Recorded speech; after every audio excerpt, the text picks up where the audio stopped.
wanted to get sort of the rundown. So, yeah. Yep. Yeah, so she's on the phone right now. Do we want to... She's in the red sweater.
freaking out.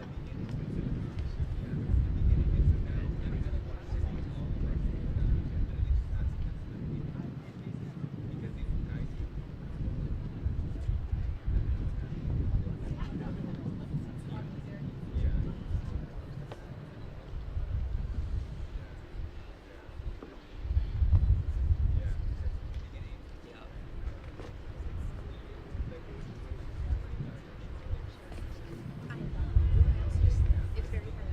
When I'll speak on here, you know what I mean? I don't like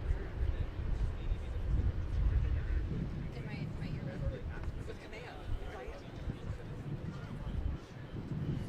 Hi there. How are you? Are you with the Yes.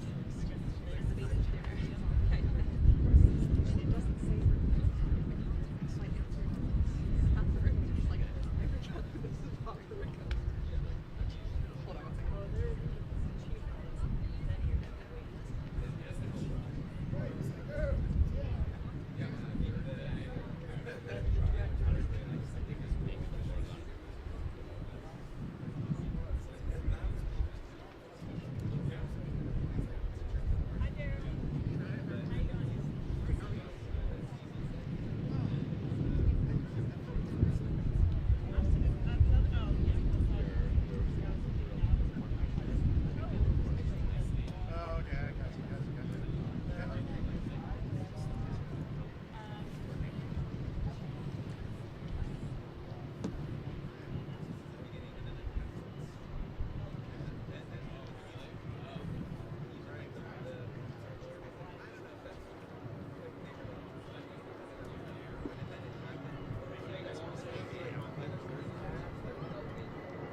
Oh, but you just had to double it.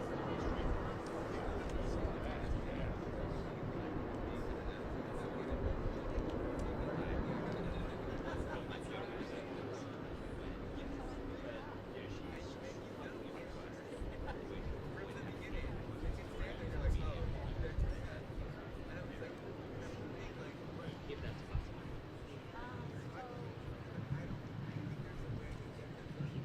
The mayor is going to take questions regardless. So the questions are going to be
Daryl Madden's very Is important. the mayor.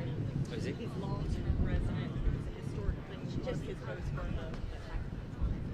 Oh, okay. How are you? Good. I'm loving the sunglasses. Thank you. Yes. I got these in my auction. I presented them. Oh my God. Hey, Hey, good to see you. Darius. how are you? Good to see you twice within. I'm good. How are you? Good to see you again. Yeah. Again, thank you for all the work that you do. But they should. Thank you.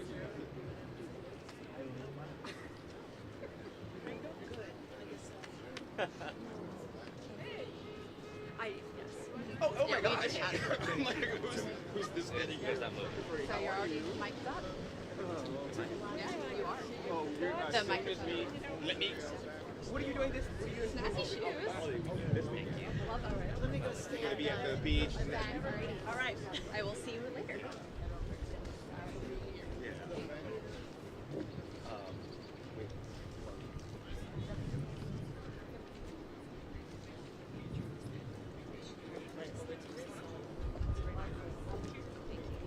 I do.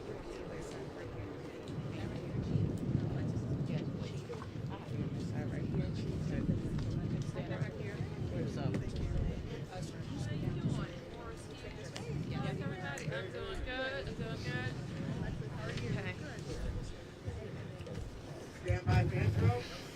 Go intro.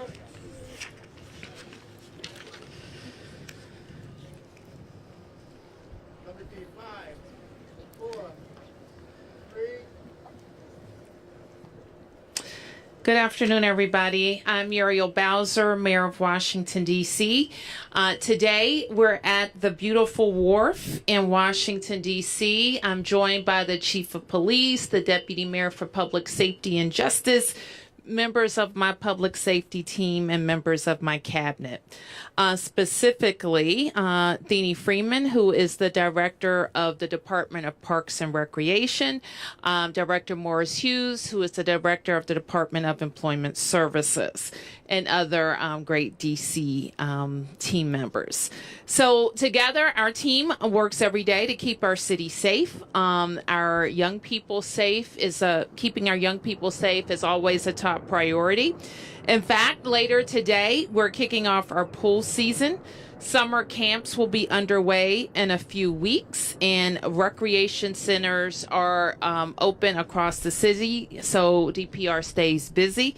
And of course, our young people are in school through mid-June. But we want to be clear and transparent about why we're here today. That is because we have seen some concerning trends with how our young people are socializing, and those changes in behavior also require us to change our posture. So we know that young people want to be around one another. That's how teenagers are. That's the nature of teenagers. Some of them are breaking the law, however, and others of them are doing menacing behaviors and activities around the city. So our challenge for families and communities has always been to create safe spaces for teens, safe places for them to be together as well. So I am grateful that DPR has come up with events like the late night hypes and late night drips to keep young people engaged throughout the evening. In this weekend, DPR is activating Holiday Hype, where Banneker will be activated Friday, Saturday, and Sunday evenings from 7 p.m. to 11 p.m. And that's the Banneker Recreation Field. They'll have music, food, games, and a range of activities for teenagers. So if your kid is looking for something to do this weekend, that will be a place where we are providing some programming. I'm also grateful that MPD has been flexible and resourced enough to adjust their posture, often weekend by weekend, night by night. But we need and we will work together with our entire community to change the negative behaviors that we're seeing from some of our young people. I want to announce that I intend to work with our public safety team and the council to introduce legislation to update a few of our curfew policies. But first and foremost, I want to remind parents that they need to know where their kids are in the evenings, who they are with, and what they are doing. You need to know when they're coming home and how they're getting home. We also need parents to know what your kids are doing on their phones and on their social media. We want our young people to be safe. We want them to have positive interactions in the community. And we especially don't want young people who are just trying to do the right thing to get caught up in nonsense and have to be dealt with by the police. So as we head into the summer, let's work together to get this right. So I want to pass it over now to Director Freeman to talk about DPR's plans.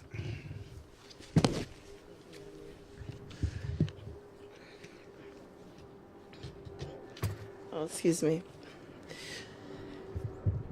Good afternoon. As a mother and a longtime DC resident, I understand the importance of what it is for youth to feel safe, what it means for them to have safe havens where they can come and be themselves, where they can naturally just be teens, dance, laugh, be silly, play ball, or just do nothing.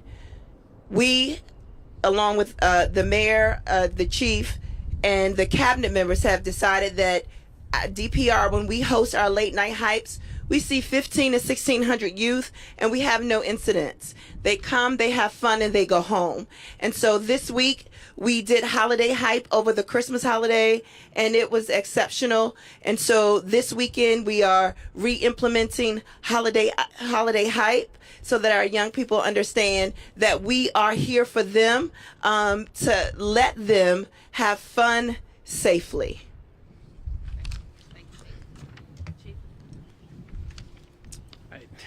Thank you, Director Freeman, and good afternoon, everyone. I'm Pamela Smith, Chief of Police for the Metropolitan Police Department. I'm going to reiterate what the mayor said. We need parents to know where their kids are and what they're doing and who they're with. As Chief of Police and as someone who has worked in public safety for nearly 3 decades, I believe one of the most important responsibilities we have is to our young people. As you know, youth are near and dear to my heart, but we need to protect them and we need to be ensure that we're helping them to thrive. I believe that every child deserves a chance to grow into their full potential. What does that mean? That means creating safe spaces, opportunities, and the kind of structure that helps them to make good choices so they can grow into the best versions of themselves. Over the past several weekends, we've seen troubling pattern of large groups of juveniles gathering and engaging in disruptive and sometimes violent behavior. I've heard directly from parents, community members, business owners, and city leaders all sharing the same concerns. What we are seeing today is different from decades ago. Social media meetups, group chats, and viral challenges are shaping real-world behavior, and oftentimes without parents realizing it. But we need our parents, and we also need our adults, and we need our community to pay attention. Know what your kids are doing online. Talk to them about who they're spending their time with and how they're spending their time, and understand that videos posted in the afternoon can sometimes turn into large unplanned gathering during the evenings but also that holds very real life consequences. We've seen groups of juveniles causing disturbances, damaging property, jumping on tables in restaurants, causing affrays and fighting in public spaces, and even engaging in violent behavior. I will say it is all unacceptable, and we will not tolerate this kind of conduct or behavior. But what I also want our youth to hear very clear is that we want you to recreate and have fun, as Director Thiene stated, places and spaces where you can enjoy yourself and just be who you want to be. This weekend, the Wharf, which is private property, and hear me really clear here, is instituting a juvenile curfew from 5 p.m. to 5 a.m. each evening through beginning today through Tuesday, May 27th at 5 a.m. Anyone under the age of 18 must be accompanied by a parent, guardian, or authorized adult over 21 years old, unless they are attending an organized event or dinner. If a young person is here in this space on their own after 5 p.m., we're going to try to encourage them to leave. And if they choose not to, it could lead to an arrest of unlawful entry. We want our young people to enjoy everything our amazing city has to offer, from our parks and recreation centers to city-run events like Director Freeman mentioned with Late Night Hype and Beat the Streets.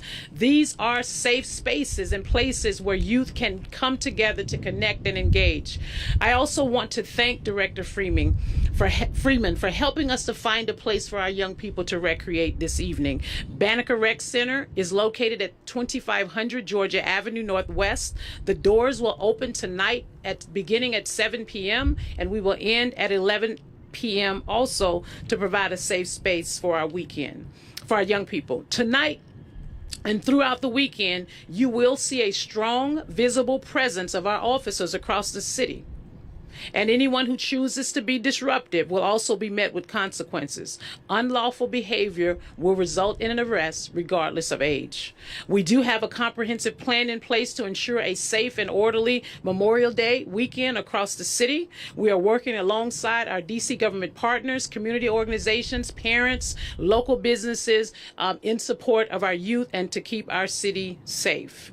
As a reminder, citywide curfews currently in place begin midnight on weekends and 11 p.m. on school nights. I want to thank everyone who has been stepping up to support us and to find a solution for a space where our young people can recreate and have fun and enjoy the weekend and evening hours throughout the week. Thank you. Thank you. Okay, well, we can take a few questions. Yes, Mark. You mentioned that you were going to send legislation to the council to you used the word update your curfew. What do you plan to change it to, and will it just be citywide changes or locations? And last year you did this, I believe, by declaring an emergency. This seems kind of like a different strategy. We will introduce legislation, likely emergency legislation, for the council's next session. My team told me not to say a date because we're going to work on it to get it. We need to talk to the council members so that we will be successful in moving this. But we're going to work expeditiously on it, Mark. And I would say that I've asked my team to look at every tool. And so it could be comprehensive like you suggest, or it could be focused on it could be more focused, but more than likely it will involve making the curfew times earlier. Specific about the earlier time? No, because we're still working on that. A lot of neighbors and ANC commissioners ask for 7 or 8 p.m. Is that under consideration? I would say that's safe to say that we're in the ballpark. That's in the ballpark. Yes. Obviously, the changes at the wharf impacted this area, but I know talking to ANC commissioners in Navy Yard, they were hoping to see something similar. Is there anything being done there this weekend to help Yes, Chief. with juveniles? Yes, one of the things, again, we want people to come to our restaurants, our establishments. It's an amazing place for young people, for adults. What we're having our community outreach officers do today is really to spend some time talking to the businesses. What I would like to see, and I might be getting ahead of myself here, is also having our businesses create something so that there will be no trespassing after a certain hour, right? That will help us to be able to enforce any kind of challenging behavior that we may see with our young people. But it is my hope, let me stay positive in this space. It is my hope that with giving young people a space to go, such as the Banneker Recreation Center, it will defray some of this kind of conduct and behavior that we're seeing. But we do have our community outreach officers in place today, spending time talking to our businesses, because that's important. Yes, sir. I believe the folks at National Harbor did a very similar thing in Prince George's County recently. Did Prince George's police give you a heads up that people maybe coming here now instead? So we have a very good relationship with Prince George's County Metro Transit Police Department, and we are all engaged. And when we see large groups of children coming to different areas across the city or even on the other side, we share that information so that we can pre-position or position our resources to be available to ensure that there's, when the kids are kind of in spaces and places, either they're not acting out, if that makes sense, and when they do act out, we're readily available to address the issue. By chance, did they? Like today No, or when? just in the last couple of few weeks. They have, yeah. We've had many conversations about. Again, most of these young people travel either by Metro or by Uber, right? And so when Metro see large groups of young people entering the metro station, they give us a heads up. They let us know which metro station they're exiting from. Most of the time, they post a lot of this stuff on social media, or we get information from parents so that we can be prepared to address it. But the relationships, let me say this, with our law enforcement partners in this area is very, very tight, because I think all of us want to see the same thing: the misconduct reduced or not there at all. And more importantly, making sure that we're all, because we're seeing the same thing, right? I mean, it's in Virginia, it's here, it's there. And understand, too, it's not isolated to the District of Columbia. This is happening across the United States. And so this effort is to ensure that we want our children to show up differently, but we also want to make sure that we're giving them a place to do that. Afternoon, Felicia Ashley, ABC 7. There are programs in the district for the youth. Are you all seeing that they are being utilized, and or is there more outreach being done to make sure the kids we hope do benefit from it are coming and showing up? Well, if you heard Director Deanie Freeman say, when we have late night hype beat the streets, late night drip, we have almost 1,700 children and families to show up. And what I will say is that when they're in that space, we see nothing across our city. So again, giving them a place to stay, place to recreate is the best option for us right now. I know when I spoke to some community members at Navy Yard, they mentioned they remember back in the day programs with that taught a lot of kids skills, whether it's mechanical work and things like that. Some say they feel it no longer exists. Has been considered maybe bring back some programs that people felt were efficient, possibly back. Yeah, I bet you those same people didn't have kids going on their social media, having meetups about what time to meet, where to meet, having competitions with other regions, other states in the middle of the country and across the country. So I think it's important that our tactics have to evolve with the times, and not too many kids, I don't know, maybe they are doing like that type of training at 11 o'clock at night, but probably not. What they're doing in that time is trying to figure out what their friends are doing, or taking pictures and streaming so they can get on. So the times have changed. They just have. And so for all of our neighbors with those ideas, I think what we're saying is we're doing that. We're just doing the 2025 version. And so as far as the other training that you're mentioning, that is usually kind of like our daytime programming, let me ask Director Morris Hughes to say a little bit more about some things that we have planned for kids. Thank you, Mayor Bowser. You'll be hard-pressed to find anywhere in the country that offers as many occupational skill, vocational training, arts training, hospitality training like the District of Columbia. You can look first at the Marion Barry Summer Youth Employment Program, which in its 46th year will serve a combined close to 15,000 young people with SYEP and now our junior SYEP, which is called the Career Ready Early Scholars Program.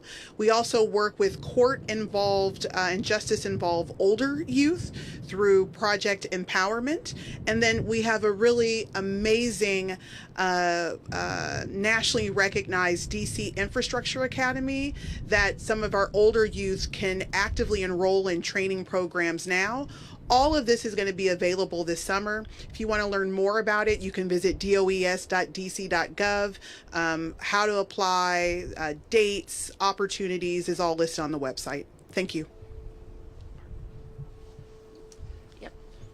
Can get some kind of explanation as to what is happening, what you're monitoring, in the sense of, you mentioned competition. So are kids basically just streaming each other and sharing it on social media? And then the follow-up also, Chief, I know it's going to come up. Just walk us through the arrest process, because involving teens, because most of the time people, don't understand what that means between an adult and a young person. Sure, Chief.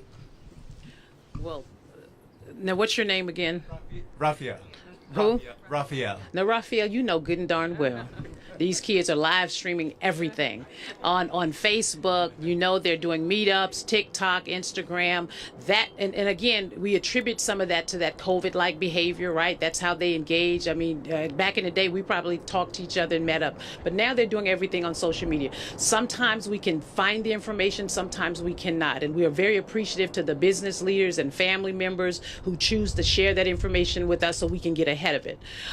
When you talk about the arrest procedure, it's no different, right, than when we would arrest any other individual. The difference is with juveniles, they go through a juvenile process, right? What we did last year, and we stood up this kind of sort of a pilot curfew program where we would if kids violated the curfew, we would pick them up and drop them off at YSC. A parent would be contacted to come and pick the young person up. If the young person was not picked up, they would then go over to DYRS. We do have children and CFSA also engaged in this process to ensure that parents do come and pick their children up. Because here's the thing, curfew violation, it's a violation, right? The intent is not to... for curfew violations, the intent is not to arrest them, right? We want them to be off our streets, to be safe. We give them a safe space to go. The parents have to come pick them up.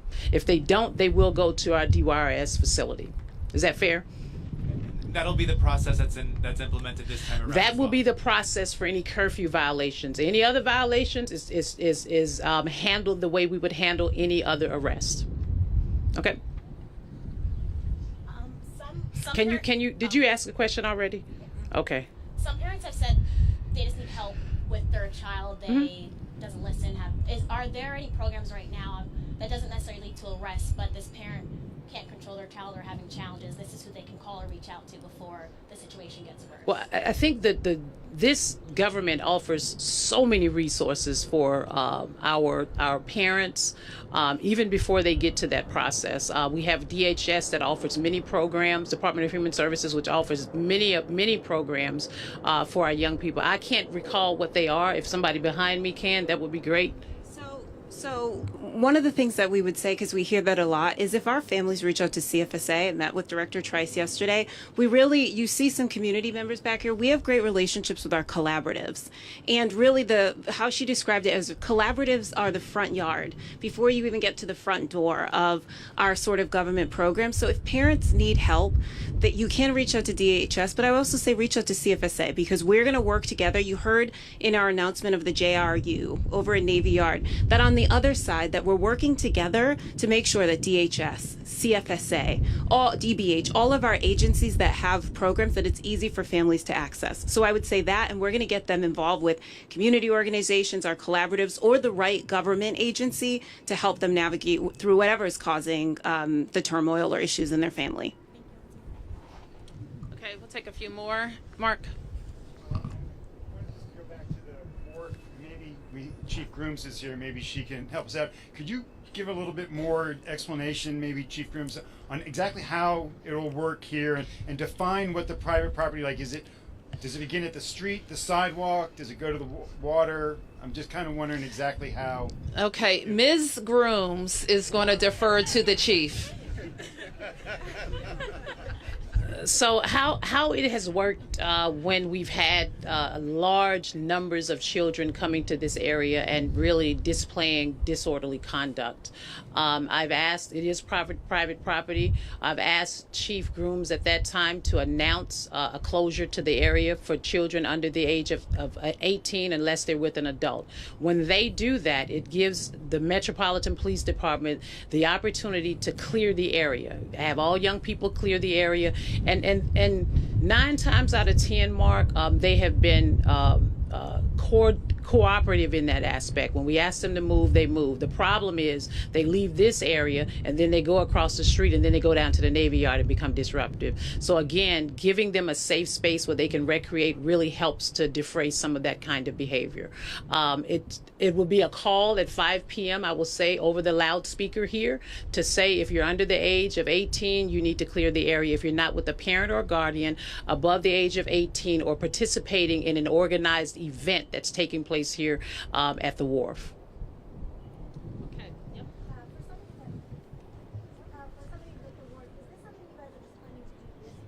Is this something you might consider for other weekends or all summer? So let me say this, because I asked them to do this. We will consider this all summer if it's necessary.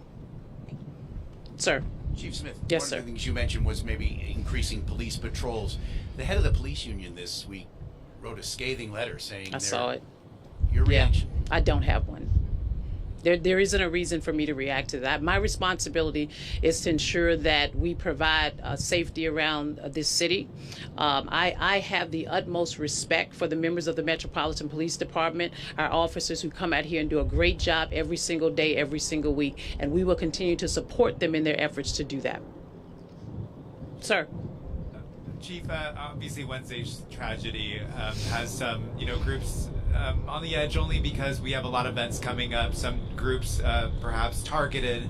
Your advice as they're navigating, obviously you've increased your presence at places of worship, just how they navigate safety moving forward. Well, one of the things that we're doing even right now is the FBI and the Metropolitan Police Department. I have one of my assistant chiefs meeting with some of the community leaders right now just to talk about exactly what that looks like. Again, the see something, say something has not gone anywhere. We want you, if you're seeing things that are happening across our city, to notify us. We will have an increased presence because Pride is coming up, World Pride is coming up. We have a good, robust plan across our city. We're asking, again, if you're out in those spaces and you see something that's a little disturbing or concerning, to please let us know. We certainly, yesterday, the mayor met with the leaders of some of the faith-based organizations, again, to share our sentiments and condolences due to this tragic incident. But she also shared supportive solidarity, right, with things that are happening not just in our city but across our nation. So here in D.C., we have a responsibility to make sure that we're keeping people safe, and we're going to do that, sir. On that same topic, Which the suspect's hotel room in the district was identified and searched. Can you tell us anything about that? The search of his hotel room, and if anything that you can tell us about being recovered, and if perhaps he had a car that has since been identified since he's been in town? So I cannot tell you anything about as it relates to the room and anything that they may have found in that space, but we do know that he did not have a car here in the District of Columbia. His car was still at his location, the address in Chicago. Bob. Mayor Bowser, just to react to the letter from the police union president. I don't really have anything more to say than the chief said, Bob. It's unfortunate when the city was experiencing a real tragedy, a shooting where all law enforcement was engaged in this investigation and bringing people to justice and sending the clear message to our community that we're standing together, that one of our labor officials would choose to send a letter at that time. That was an unfortunate decision on his part. But thank you, everybody.